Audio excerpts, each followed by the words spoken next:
What I'm about to share with you is going to prevent you from making a huge mistake when buying a house this year. It's going to save you a lot of money. It's going to prevent and stop a whole lot of stress. I'm also going to go over some ways that you can purchase a house you probably never thought possible, especially if you have bad or bruised credit, and some hidden opportunities that you may not be aware of if you have really good credit that will save you a whole lot of money. Let's go over a couple of houses to avoid buying, the ones you really need to look at buying. So listen, grab a pen and a piece of paper.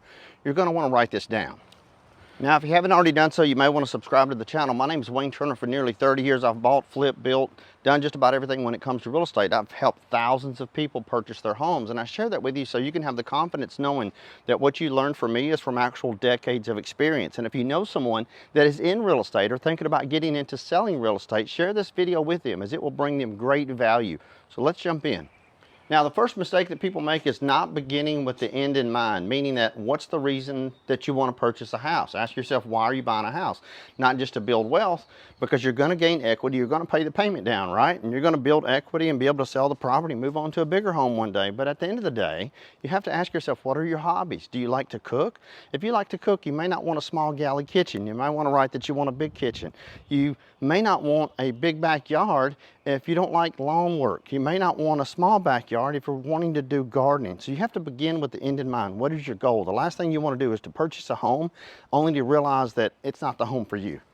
Now, the second one, and this is a big one, and I too have made this mistake, and it's not doing your area or your neighborhood research. You have to see what's going on in and around the community. How about the commute? How is it going to be driving to and from work once you get there? Are you truly going to enjoy that area? And listen, here's a quick tip. I always tell people, when in doubt, leave your work and drive to the area that you're going to be purchasing a house in. If that commute's too far, that may not be the home for you. You also have to look at visiting schools if you have children or you're going to have children, and going to the grocery store in these local areas. It's going to be your home. It's like test driving a car. You just never know until you get a little bit of a feel for it.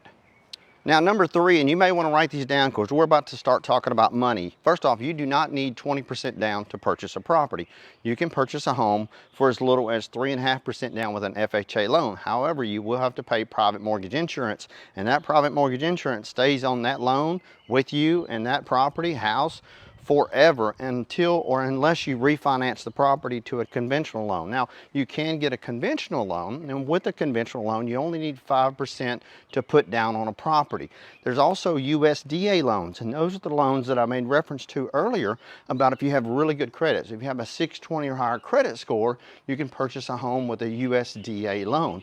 And of course, if you're a veteran, you can't forget that if you're a veteran, you've served this country, you can actually get a Veterans Administration loan. The good thing about that is it's a zero down loan and there's no private mortgage insurance. Now, you also have to look at this, and this is really important. You might want to write this down. Closing costs are going to run you 3.5% on any of these loans, 3.5% of the loan amount. So the seller can pay your closing costs for you on any type of loan, which saves you a whole lot of money out of pocket.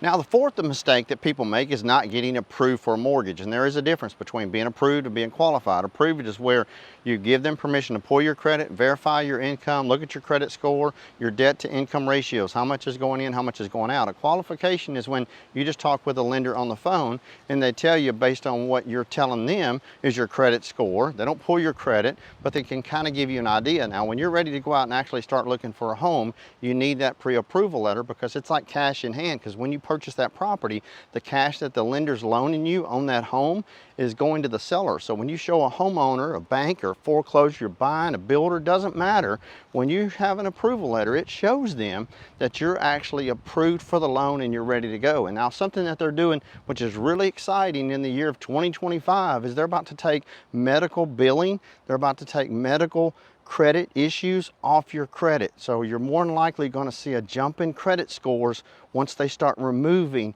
all of those medical bills that may be on your credit.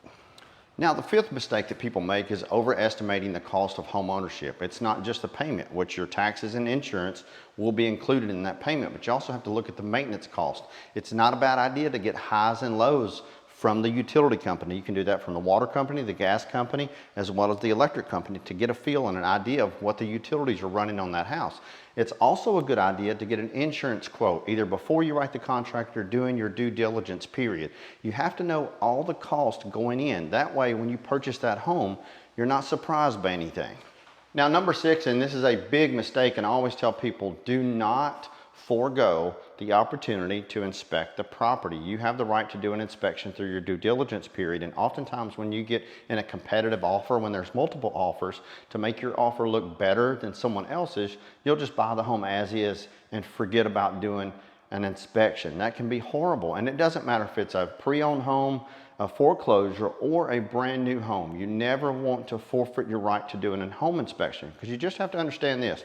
Even if the home is a foreclosure, like the one I'm standing in, if it's a bank-owned home, the bank's not going to fix anything, but you still have the right to do an inspection, and you still also have the right to cancel the contract and get your earnest money deposit back. Now, number 6 is buying on emotion. So many times people will look at a property because it's close to friends, it's close to family, it's close to work, and they'll get kind of emotionally connected with the property. Even more so, as I mentioned in number 6, when there's multiple offers on the property. So I always tell people, look at the money, look at the house, weigh out the pros and cons, and make sure that you can live in that house comfortably for the next 3 to 5 years. The last thing you want to do is to get emotionally connected to the property. You end up overpaying for the property. Most importantly, you buy a home that you end up not liking. Now, number 8, and this happens a lot, because listen, you can get a good deal on a foreclosure, fixer-upper, especially estate sales. Don't overlook the properties that have been on the market for 6 months or longer. Those are what we call don't-wanters. Unfortunately, when you purchase those properties, if you don't properly estimate the cost of those repairs, it's going to lead to deep financial stress and unfinished projects.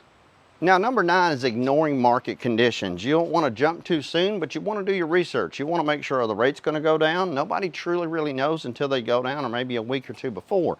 You also have to understand that if you find a house that you like and you get approved, you can actually lock in an interest rate, and they will hold that rate typically for 30 to 60 days, depending on the lender.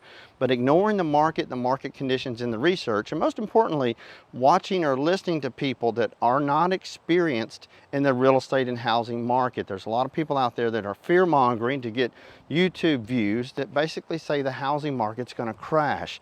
You've never seen me do a video on the housing market's going to crash. If you're comfortable with the house, you're comfortable with the payment, then buy the house. If you're not, then just wait. It's that simple. Now, number 10 is misjudging resale potential. When you purchase a home, you have to think, am I going to live here for the next 3 years? But if something should come up and you had to sell the property, you want to make sure that what you pay for the property and the conditions around the property are fitting, so you can do so quickly and not take a huge loss. If anything, actually make some money. So you have to know that there's things like car washes, schools, churches, busy roads. A lot of those things are big factors when it comes to buying a house. Oftentimes, I'll tell folks, when you buy a house and you think you're getting a good deal on it, and there's a car wash or school right across the street, or it's on a major highway, so will the buyers when they buy it from you. Now, number 11 that a lot of people miss is not looking at future and growth economic changes within the community. Is the community itself, the city, the county, the parish, is in an upswing or a downturn? How are the schools? Check the schools. Are they some of the top schools in the area? Look at crime rate, pull crime reports. Oftentimes those are big factors for a lot of people. Whether you have children or not, you always have to think about resale. And of course, safety is always an important one. But always consider the climate, if you will, of the overall community. It can make or break whether or not you can sell your house fast, you can make a profit, or you lose money. Now, number 12 is zoning, and I don't just mean the zone of the actual residential property. Of course, I always tell people to get a survey on the property. You can get it from the seller, you can get it from your registered of deeds office at your city, your county, your parish. Your real estate agent can pull that for you. That way you can look at the property and know if there's a fence, a structure, a pool, a storage building that's on the property. That way you can address it with the seller before you take ownership of that home. You also need to look at vacant land. I can't tell you how many homes, properties that we've sold, and the land is vacant, and all of a sudden they're putting in a large commercial facility or a strip mall or an apartment complex or a grocery store. That can help or hurt you on resale. Most importantly, it can make you living in that home uncomfortable or comfortable. Until next time, I'm Wayne Turner. Thank you for watching. God bless.